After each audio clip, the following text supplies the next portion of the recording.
श्रीमते रामानुजाय नमः।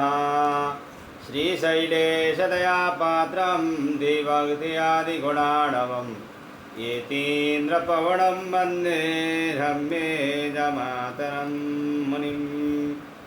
रम्येजमातयोगीन्द्रपादरेखामयं सदा तदा युक्तात्मसत्तादिं रामानुजमुनिं भजे। लक्ष्मीनाथसमारम्भं नाथयामुनमध्यमाम् अस्मदाचार्यपर्यन्तां वन्दे गुरुपरम्पराम्। श्रीमच्छठारियतिराजकृपावलम्बं सौम्योपयन्त्रिगगनाद्रिमुनीन्द्रभक्तं वेदान्तयुगमविशदीकरणप्रवीणं रामानुजं यतिवरं गुरुमाश्रयामः। श्रीमद्काश्यपवंशमद्य गगने श्रीचन्द्रवदभासितं श्रीमद्वेङ्कटनाथसेवनरतं बाणाचलोपासकं श्रीमदशोधनार्यकृपया सम्प्राप्य मन्त्रादिकं वन्देऽहं बुधवर्यमाधवगुरोः पादारविन्दं सदा। जय श्रीमन्नारायण। 108 उपनिषद मध्य हम लोगों ने अब तक संन्यास उपनिषद का द्वितीय अध्याय का 55वां मंत्र तक सत्संग किया था। तो अब हम लोग 56वां मंत्र से सत्संग को आगे बढ़ा रहे हैं। जय श्रीमन नारायण।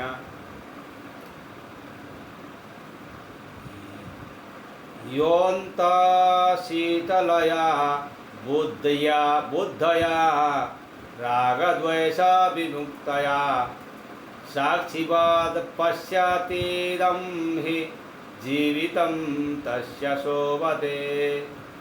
येन सम्यक् परिज्ञाय हेयोपादेयमुच्यता चित्तस्यान्तेऽर्पितं चित्तं जीवितं तस्य शोभते। ग्राह्यग्राहकसम्बन्धे क्षीणे शान्तिरुदेत्यलं स्थितिमभ्यागता शान्तिर्मोक्षनामाभिधीयते।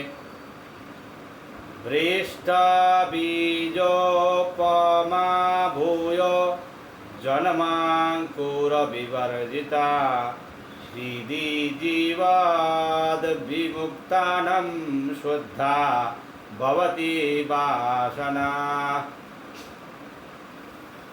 पावनी परमोदारा शुद्ध सत्त्वानुपातिनी आत्मा ध्यानमयी नित्या सुषुप्तिस्थेव तिष्ठति। चेतनं चित्तरिक्तं हि प्रत्यक्चेतनमुच्यते। निर्मानस्कशोभावत्वान्न तत्र कलनामलम्। सा सत्यता सा शिवता सावस्था पारमात्मिकी सर्वज्ञता सा संतृप्ति ननु यत्र मनः क्षतम्।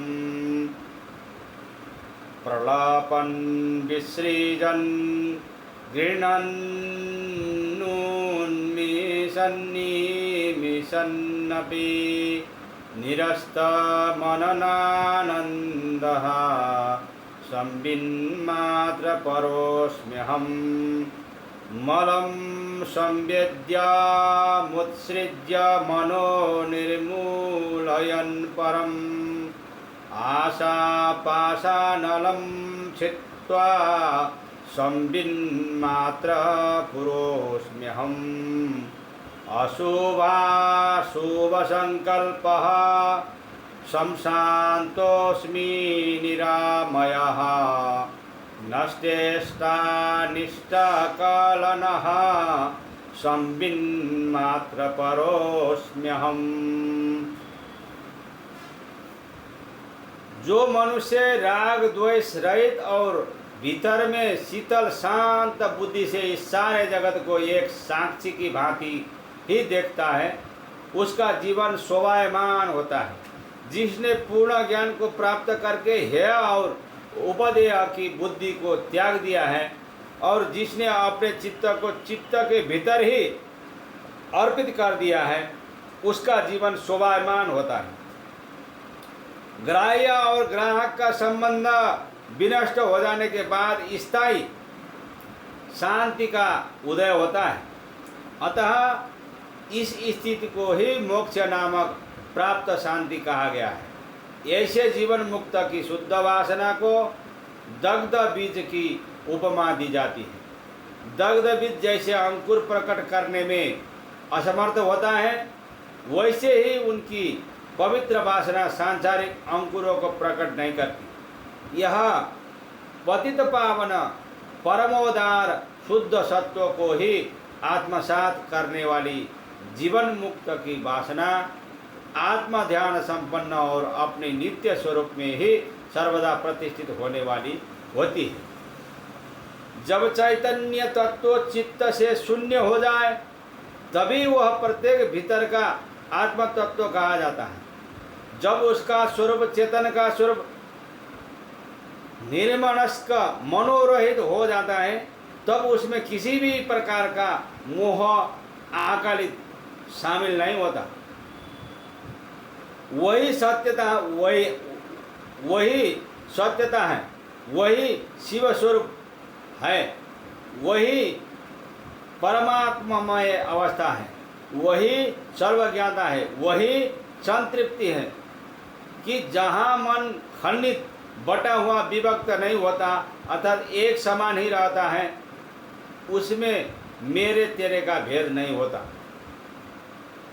यद्यपि मैं दिखावे में बकवास करता हूँ, छोड़ता हूँ, लेता हूँ, आँखों को खोलता बंद किया करता हूँ, फिर भी मैं पारमार्थिक रूप से तो वह संविद ही हूँ कि जो समस्त मनोभावों को निरस्त किए हुए है और जो आनंद स्वरूप है, जो संवेदनीय मल है, उसका त्याग करके मैं अपने मन को उखाड़ दूंगा, क्योंकि दोषों की संवेदनीयता का ही दूसरा नाम मन है।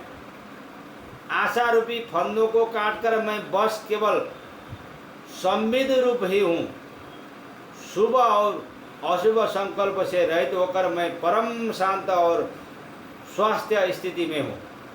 इष्टानिष्टा भावना को छोड़कर मैं केवल संविद चित आत्मस्वरूप ही हो गया हूँ। आत्मता और परता मेरा और तेरा, ये मेरा ये तेरा के भाव से मुक्त होकर बंटवारे का भाव इस जगत में छोड़कर वज्र के खम्भे की तरह केवल एक आत्मा का ही अवलंबन करके मैं स्थिर हो रहा हूँ। आशा रहित स्वच्छ सुसंवित अपने आत्मा में स्थिर होकर मैं अवस्थित हूँ। मैं इष्ट और अनिष्ट से भी मुक्त हो चुका हूँ और त्याज्य और ग्राह्य के विषय से भी मैं मुक्त हो चुका। मुझे अंतिम शाश्वत संतोष कब होगा? मैं स्वप्रकाश आत्मा के स्थान में अवस्थित हो गया हूँ। अब मेरे मन की शांति कब होगी? मैं अब किसी पर्वत की गुफा में निर्विकल्प समाधि के द्वारा शिला जैसी स्थिरता, पत्थर की समानता को कब प्राप्त करूँगा? अंश रहित निष्कल ब्रह्म का ध्यान करते हुए विश्रांत और मूक बने हुए मेरे मस्तक पर बन के पक्षी भला कब अपने घोंसले बनाएंगे? ऐसा निश्चल मैं कब बन सकूँगा? और मैं तृष्णा रूपी लता वाले और संकल्प रूप वृक्षों वाले मनोवन को कब काट सकूंगा? इस मनोवन को काटकर मैं इस विशाल धरती पर यथेच्छ विहार कर रहा हूँ। मैं उस अविनाशी पद का ही स्वरूप केवल अद्वैत अविनाशी ही हूँ। मैं जय प्राप्त किए हुए हूँ। मैं निर्वाण रूप हूँ। मैं अहम भाव या येषणा से रहित हूँ। मैं अखंड अविभाज्य हूँ। मैं इच्छा रहित हूँ। मैं स्वेच्छा ब्रियवत्ता सत्ता सत्यता और ज्ञानता सब कुछ हो गया। इस प्रकार सन्यासी को आनंद, उपशम, प्रसन्नता, पूर्णता, उदारता, सत्य, अद्वैतता, प्रमुदिता और उदिता आदि की भावना करते हुए अपने स्वरूप में प्रतिष्ठित रहना चाहिए। निर्विकल्प स्वरूप की पूर्णतया जानकारी प्राप्त करके स्वयं निर्विकल्प रूप बने रहना चाहिए। आतुर सन्यासी यदि संन्यास लेने की इच्छा से जीवित रहे तो उसे तभी क्रम संन्यास प्राप्त करने का प्रयत्न करना चाहिए। शूद्र स्त्री पदभ्रष्ट तथा रजस्वला से कभी संभाषण नहीं करना चाहिए। सन्यासी को कभी देव पूजन और किसी उत्सव में कभी जाना नहीं चाहिए। इसीलिए यह लोक व्यवहार सन्यासी के लिए नहीं है। आतुर सन्यासी के लिए भूलोक और कुटीचक के लिए भूवर्लोक होता है। बौद्धक का स्वर्गलोक होता है। हंस का तपोलोक और परम हंस का स्थान सत्यलोक होता है। तुरीयातीत तथा अवधूत कोटि के लोग भ्रमर और कीट की तरह अपने स्वरूप की खोज करते हुए केवल आत्म तत्व के रूप में प्रतिष्ठित हो जाते हैं। स्वरूपानुसंधान के बिना अन्य शास्त्रों का अध्ययन सन्यासी के लिए ऊंट के ऊपर केसर कुमकुम का भार लादने जैसा ही व्यर्थ है। योग शास्त्र में भी उसकी प्रवृत्ति नहीं होती। सांख्य शास्त्र का अभ्यास भी उसके लिए आवश्यक नहीं है सन्यासी के लिए। और अन्य किसी मंत्र तंत्र आदि में भी उसकी प्रवृत्ति होना योग्य नहीं है। यदि कोई सन्यासी ऐसा करता है तो वह मृत के ऊपर आभूषणों को लगाने के बराबर है तथा सन्यासी के कर्म तथा विद्या के अनुकूल वह नहीं है। वह परिव्राजक नाम संकीर्तन परायण भी नहीं होता, क्योंकि वह जो जो कर्म करता है उसका फल तो उसे भोगना ही होगा। इसीलिए एरंड रेड़ी के तैल की फेन की तरह उसे सब कुछ छोड़ ही देना चाहिए। सन्यासी को किसी भी देवी देवता का प्रसाद नहीं ग्रहण करना चाहिए। किसी भी देवी देवता का मंदिर में जाना नहीं चाहिए और किसी बाह्य देवता का पूजन भी नहीं करना चाहिए और उनका पूजन का उपदेश भी नहीं देना चाहिए। सन्यासी को अपने सिवा अन्य सभी वस्तुओं का त्याग कर देना चाहिए और अपने हाथ रूपी पात्र से मधुकर वृत्ति भिक्षा वृत्ति से आजीविका चलानी चाहिए, जिससे कि उसके शरीर में चर्बी न बढ़ जाए।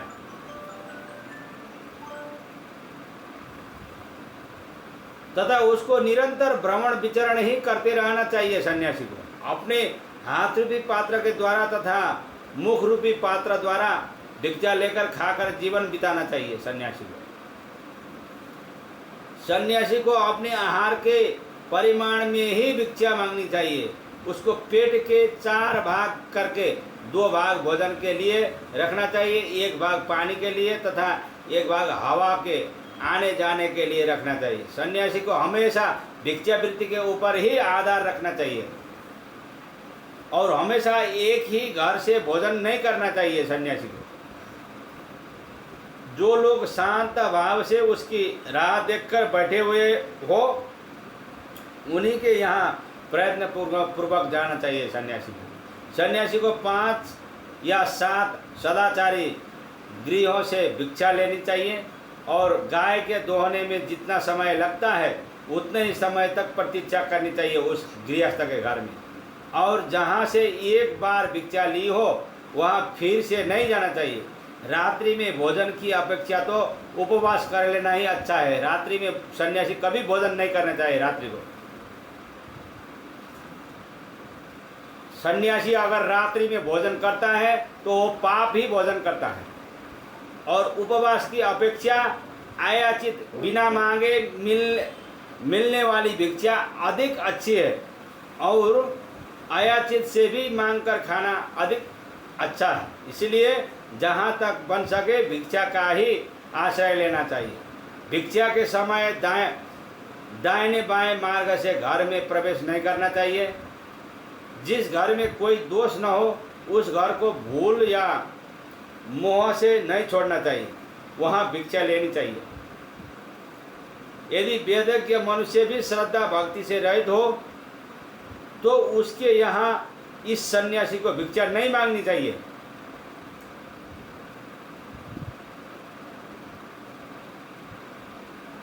वेद तो जानता है, वेदज्ञ हैं, 4 चतुर्वेदी है, द्विवेदी है, चतुर्वेदी है, चारों वेद को जाना है, दोनों वेद को कंठस्थ किया है, श्रद्धा भक्ति से रहित है, तो उसके यहाँ इस सन्यासी को भिक्षा नहीं मांगनी चाहिए। और भ्रात्य निम्न कोटि का संस्कारहीन मनुष्य भी यदि श्रद्धा भक्ति से युक्त हो तो वहाँ भिक्षा लेनी चाहिए। श्रद्धा से रहित प्रकांड ब्राह्मण भी हो तो उसके वहाँ भिक्षा नहीं करना चाहिए। सन्यासियों की भिक्षा 5 प्रकार की कही गई है। पहले संकल्पित न किया गया हो ऐसा मधुकर भिक्षा, प्राक प्रणीत, आयाचित, तात्कालिक, उपपन्न। इनमें असंकल्पित मधुकर यह है कि मन में किसी भी प्रकार का संकल्प किए बिना किन्हीं 3, 5 या 7 घरों में से मधुमक्खी की तरह थोड़ी थोड़ी भिक्षा लेना प्राक प्रणीत उसे कहते हैं, जिसमें प्रातः काल में या पिछले दिन कोई भी मनुष्य भक्तिपूर्वक भिक्षा के लिए निवेदन करे तो उसके यहाँ भिक्षा ली जाती है। अयाचित वह है जिसमें भिक्षा के लिए विचरण करते समय ही यदि कोई निमंत्रण करे तो वहाँ बिना मांगे ही भिक्षा मिल जाती है। भिक्षा के लिए निकलते हुए सन्यासी को यदि बीच में ही कोई ब्राह्मण उसके समीप में आकर भिक्षा भोजन के लिए कहे तो उसे तात्कालिक भिक्षा कहते हैं। वह भिक्षा सन्यासियों को सदा ग्रहण कर लेनी चाहिए। यदि कोई मनुष्य तैयार भिक्षा लेकर मठ आश्रम में दे जाए तो उसे उपपन्न भिक्षा कहा जाता है। यदि सन्यासी को विशेष भिक्षा की आवश्यकता पड़ जाए तो उसे म्लेच्छ के यहाँ भी भिक्षा मांग लेनी चाहिए। किंतु कभी भी एक ही स्थान से भिक्षा ग्रहण नहीं करना चाहिए, भले ही वह यजमान बृहस्पति जैसा क्यों न हो। इस प्रकार सन्यासी को याचित तथा अयाचित भिक्षा द्वारा अपना जीवन निर्वाह चलाना सर्वथा उचित है। सभी जगह स्पर्श करते हुए भी वायु स्पर्श दोषों से दूषित नहीं होता। सब कुछ जलाते हुए भी अग्नि दहन कार्यों से दूषित नहीं होता। सभी मल मूत्रों का बहा ले जाने पर भी जल उनके मल से मलिन नहीं होता। ठीक उसी प्रकार सन्यासी किसी भी अन्न से दूषित नहीं होता। अग्नि धूम और मुसल की आवाज़ से रहित और जहाँ अग्नि बूझकर समाप्त हो गया हो वहाँ तथा घर के सभी लोग जहाँ भोजन कर चुके हो वहाँ मध्याह्न काल के बाद ही सन्यासी को भिक्षा मांगनी चाहिए। आपत्तिकालीन स्थिति में सन्यासी निंद्य परिवार एवं पतित पाखंडी पदच्युत और देव पूजक देवताओं को पूजा करने वाला को छोड़कर समस्त वर्ण जातियों से भिक्षा ले सकता है।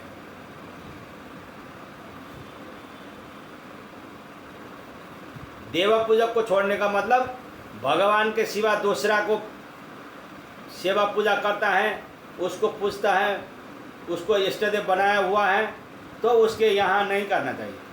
सन्यासी के लिए घी कुत्ते के मूत्र समान है, शहद मदिरा के समान है, तैल शुकर के मूत्र के समान है तथा लहसुन सूप अपूप मालपुआ उदड़ आदि सब गोमांस के बराबर है। इसीलिए बहुत प्रयत्न सावधानी पूर्वक घी आदि को छोड़ देना चाहिए। घी एवं मसालेदार पकवान आदि को कभी नहीं खाना चाहिए। सन्यासी के लिए उसका हाथ ही भोजन ग्रहण का पात्र होता है, उसे हाथ रूपी पात्र से ही भोजन ग्रहण करना चाहिए। इस प्रकार सन्यासी को दिन में एक बार ही भोजन ग्रहण कर लेना चाहिए, मध्याह्न के समय में, मध्याह्न संध्या के बाद। जो मुनि गाय की तरह मुख से ही आहार करता है अर्थात कुछ संग्रह नहीं कर रखता, वह अमृतत्व को प्राप्त कर लेता है। घी को लहू के समान तथा एकत्रित किए हुए अन्न को मांस के समान मानकर छोड़ देना चाहिए सन्यासी को। गंध लेपन आदि को गंदी वस्तु के तुल्य, नमक को अंत्यज के तुल्य, वस्त्र को जूठे पात्र के तुल्य, तेल मालिश को स्त्री संग के तुल्य, मित्रों के मजाक को मूत्र के तुल्य, घमंड को गोमांस के तुल्य, परिचित मित्रों के घर की भिक्षा को चांडाल के तुल्य, स्त्री को सर्पिणी के तुल्य, सुवर्ण को कालकूट के तुल्य, कालकूट विष के तुल्य,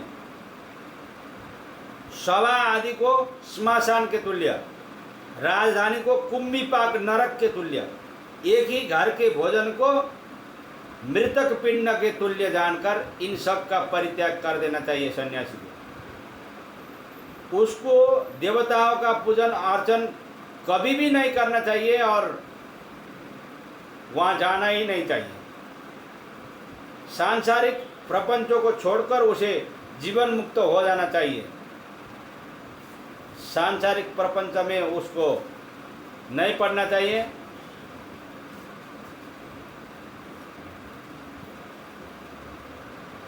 आसन बर्तन की चाह, संचय करना, शिष्य बनाना, दिन में सोना और बेकार की बातें करना, ये 6 प्रकार के कार्य सन्यासी को बंधन में डाल देते हैं।